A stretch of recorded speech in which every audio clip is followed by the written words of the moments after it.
നമസ്കാരം, ഭാരത് ലൈവിലേക്ക് സ്വാഗതം. പാലക്കാട് അട്ടപ്പാടി ആദിവാസി മേഖലയിൽ തയ്യാറാക്കിയ കാർത്തുമ്പി കുടകളെ മൻ കി ബാത്തിലൂടെ പരാമർശിച്ചിരിക്കുകയാണ് പ്രധാനമന്ത്രി നരേന്ദ്രമോദി. സ്ത്രീകളുടെ നേതൃത്വത്തിൽ അട്ടപ്പാടിയിലെ ആദിവാസി സമൂഹം അവതരിപ്പിച്ചത് സംരംഭകത്വത്തിന്റെ മികച്ച മാതൃകയാണെന്ന് പ്രധാനമന്ത്രി പറഞ്ഞു. മൻ കി ബാത്തിന്റെ 111 എപ്പിസോഡിലാണ് പ്രധാനമന്ത്രി കാർത്തുമ്പി കുടകൾക്കും അതിനു പിന്നിലെ നാരീശക്തികൾക്കും അഭിനന്ദനം അറിയിച്ചത്. പ്രധാനമന്ത്രി പറഞ്ഞത് ഇപ്രകാരമാണ്: ഇന്ന് മൻ കി ബാത്തിൽ ഞാൻ നിങ്ങളോട് പറയാൻ ആഗ്രഹിക്കുന്നത് ഒരു പ്രത്യേകതരം കുടയെക്കുറിച്ചാണ്. ഈ കുടകൾ ഉണ്ടാകുന്നത് നമ്മുടെ കേരളത്തിലാണ്. യഥാർത്ഥത്തിൽ കേരള സംസ്കാരത്തിൽ കുടകൾക്ക് പ്രത്യേക പ്രാധാന്യമുണ്ട്. അവിടെയുള്ള പല ആചാരാനുഷ്ഠാനങ്ങളുടെയും പ്രധാന ഭാഗമാണ് കുടകൾ. എന്നാൽ കാർത്തുമ്പി കുടകളെ കുറിച്ചാണ് ഞാൻ ഇന്ന് നിങ്ങളോട് പറയുന്നത്. അവ കേരളത്തിലെ അട്ടപ്പാടിയിലാണ് തയ്യാറാക്കുന്നത്. ഈ വർണ്ണാഭമായ കുടകൾ എത്ര മനോഹരമായാണ് ഈ ആദിവാസി സഹോദരിമാർ ഒരുക്കുന്നത് എന്നതാണ് പ്രത്യേകത.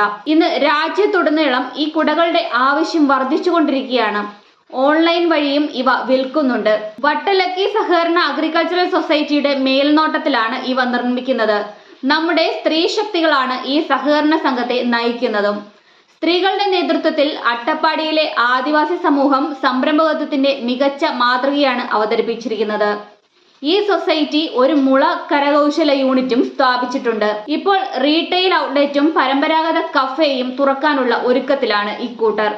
തങ്ങളുടെ കുടകളും മറ്റ് ഉൽപ്പന്നങ്ങളും വിൽക്കുക മാത്രമല്ല, അവരുടെ പാരമ്പര്യവും സംസ്കാരവും ലോകത്തെ പരിചയപ്പെടുത്തുക കൂടിയാണ് അവരുടെ ലക്ഷ്യം.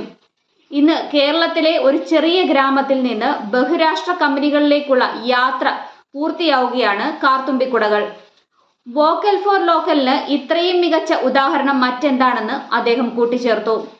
തങ്ങളുടെ കുടകളും മറ്റു ഉൽപ്പന്നങ്ങളും വിൽക്കുക മാത്രമല്ല, പാരമ്പര്യവും സംസ്കാരവും ലോകത്തെ പരിചയപ്പെടുത്തുക കൂടിയാണ് ഇവരുടെ ലക്ഷ്യമെന്ന് പ്രധാനമന്ത്രി പറഞ്ഞു. ഇന്ന് കേരളത്തിലെ ഒരു ചെറിയ ഗ്രാമത്തിൽ നിന്ന് ബഹുരാഷ്ട്ര കമ്പനികളിലേക്കുള്ള യാത്ര പൂർത്തിയാക്കിയാണ് കാർത്തുമ്പി കുടകൾ. അതുപോലെ അമ്മയുടെ പേരിൽ ഒരു പദ്ധതിക്ക് തുടക്കം കുറിക്കണമെന്നും മൻ കി ബാത്തിൽ മോദി ആവശ്യപ്പെട്ടിട്ടുണ്ട്. ഈ വർഷം ലോക പരിസ്ഥിതി ദിനത്തിൽ ഒരു പ്രത്യേക ക്യാമ്പയിൻ ആരംഭിച്ചു. ഈ പദ്ധതിയുടെ പേര് ഏക് പേഡ് മാ കെ നാം, അമ്മയുടെ പേരിൽ ഒരു മരം. അമ്മയുടെ പേരിൽ ഞാനും ഒരു മരം നട്ടിട്ടുണ്ട്. ലോകത്തിലെ എല്ലാ പൗരന്മാരോടും അമ്മമാരോടൊപ്പമോ അവരുടെ പേരുകളിലോ ഒരു മരം നടാൻ ഞാൻ അഭ്യർത്ഥിക്കുകയാണ്. അമ്മമാരുടെ സ്മരണയ്ക്കായി അല്ലെങ്കിൽ അവരുടെ ബഹുമാനാർത്ഥം വൃക്ഷങ്ങൾ നട്ടുപിടിപ്പിക്കുക എന്ന ക്യാമ്പയിൻ അതിവേഗം വളരുന്നത് കാണുന്നതിൽ എനിക്ക് അതിയായ സന്തോഷമുണ്ടെന്നും പ്രധാനമന്ത്രി നരേന്ദ്രമോദി കൂട്ടിച്ചേർത്തു.